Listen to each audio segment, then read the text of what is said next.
Hello everyone, thanks for joining me on GB News Originals. I'm Neil Oliver.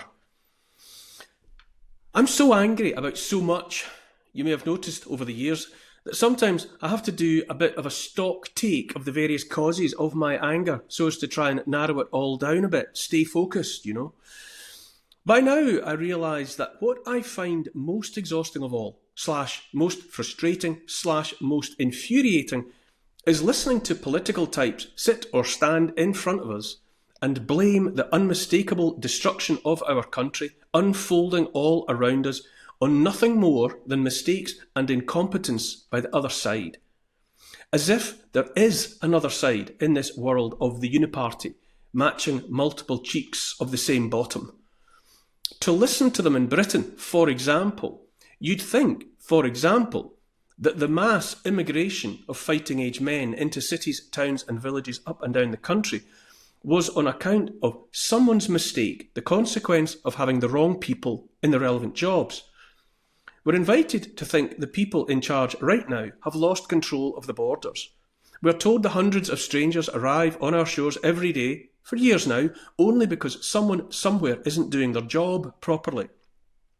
We're also told France is welching on the deal to help stop the little boats.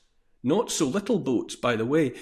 And that despite us sending the French government tens of millions of pounds as payment for their end of the deal, that they just won't do their part properly. Curse those pesky French and their incompetent ways.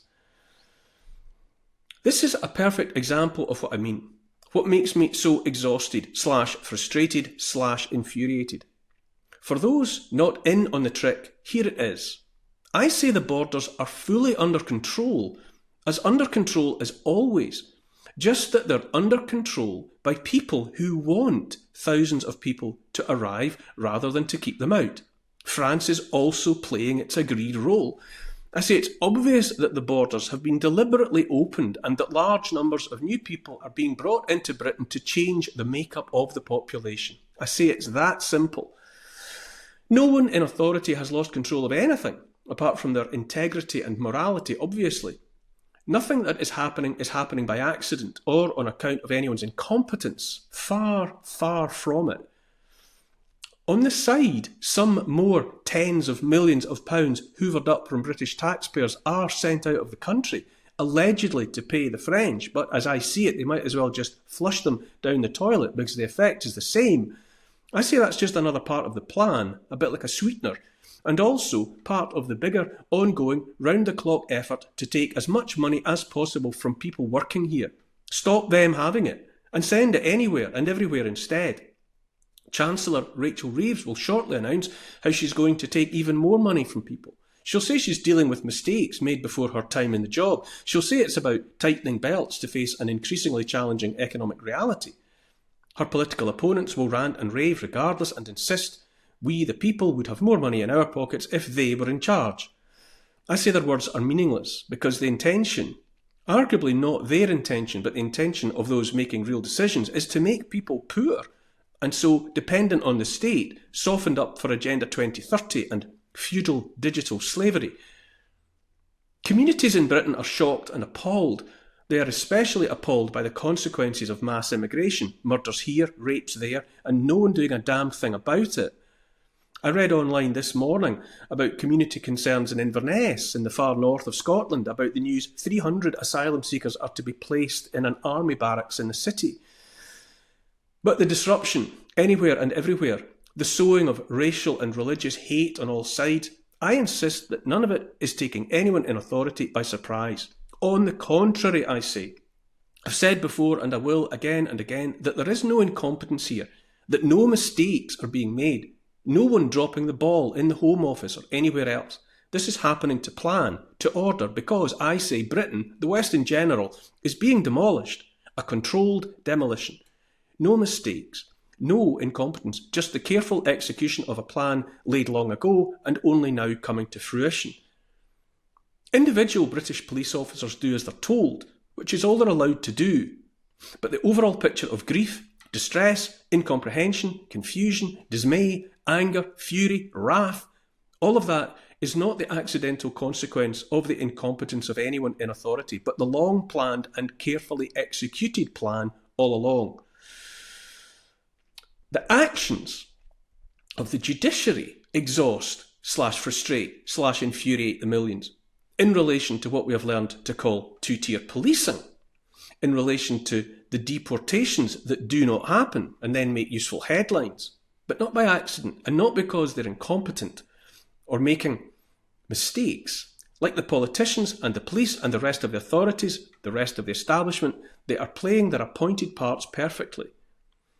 The way things are happening is the way they are meant to be. So I say again, what exhausts / frustrates / infuriates me even more than all of the above is being expected to listen to people in suits smugly insisting it's all about mistakes and incompetence and flawed policies, that it's simply the other side's fault, and that furthermore, if the roles were reversed at local or general elections, everything would be different and better.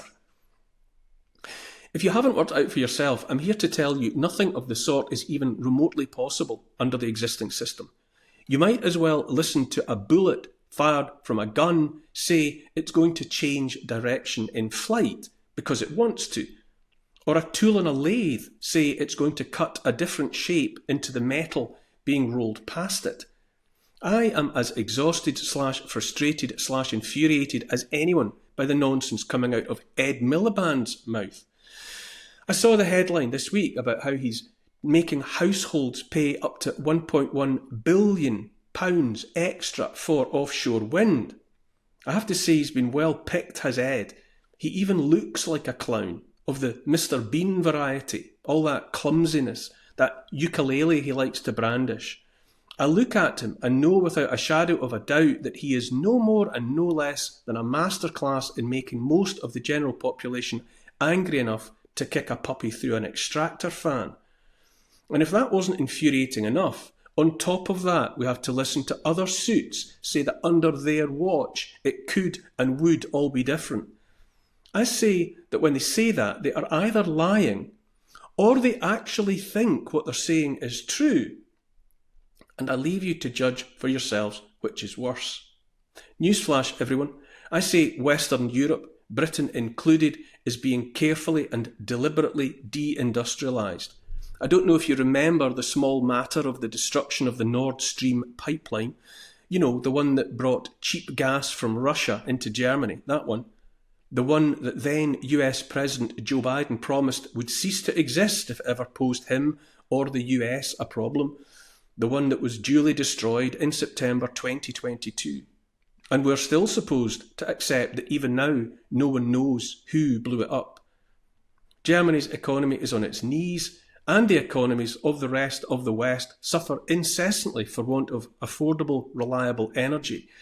And British people pay the most for energy of any European country by a country mile. Those economies are failing not by mistake or on account of incompetence, but because their failure has been decreed. It's not just Britain, of course, or Western Europe. US President Donald Trump campaigned on various promises. He said he would end the war in Ukraine with a couple of phone calls, and yet that war still rages and the thousands continue to die every week. He said he would release the Epstein files. His opponents rant and rage because those things haven't happened. But I say the war goes on and the Epstein files stay under wraps because the war is required by the war economies of the West, and the Epstein tapes would cause unsurvivable trouble for too many powerful people. Of course, I don't know if Trump knew in advance he would be powerless to get those jobs done, or if he genuinely thought he could, only to be taken aside at some point by the men in black who told him it was their way or the highway. I don't know. I do know the Epstein files are still under lock and key, and the war in Ukraine goes on. We're told by politicians that the West fights wars to defend or promote democracy. But the world learned from US General Wesley Clark how he went to the Pentagon just after 9/11, where he was shown a piece of paper detailing US intentions to have 7 wars in 5 years, with Iraq, Libya, Sudan, Somalia, Syria, Lebanon and Iran. Rather than having anything at all to do with democracy, it was about the neocons and Israel planning to knock over one uncooperative regime after another to remake and reshape the Middle East in a way that suited their foreign policy dreams.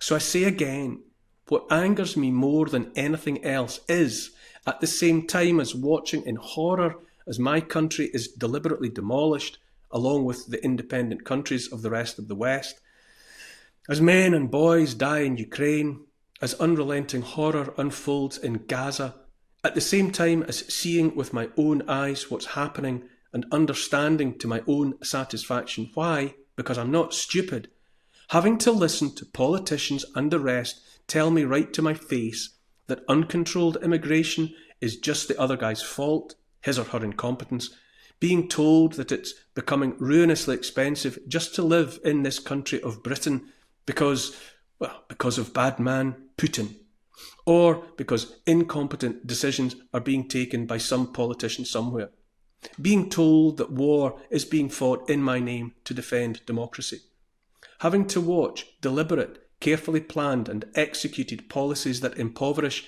and eliminate the many because it suits the few, having to watch all that and simultaneously be expected to believe it's about, what, mistakes, and that those mistakes could be fixed by putting other politicians and factotums in place instead of the ones we have. As I say, that's the one that for me is too much to stomach. Thanks for watching GB News Originals. I'm Neil Oliver. If you've enjoyed this content, don't forget to click and subscribe, and if you haven't done so already, go to the App Store and download the GB News app.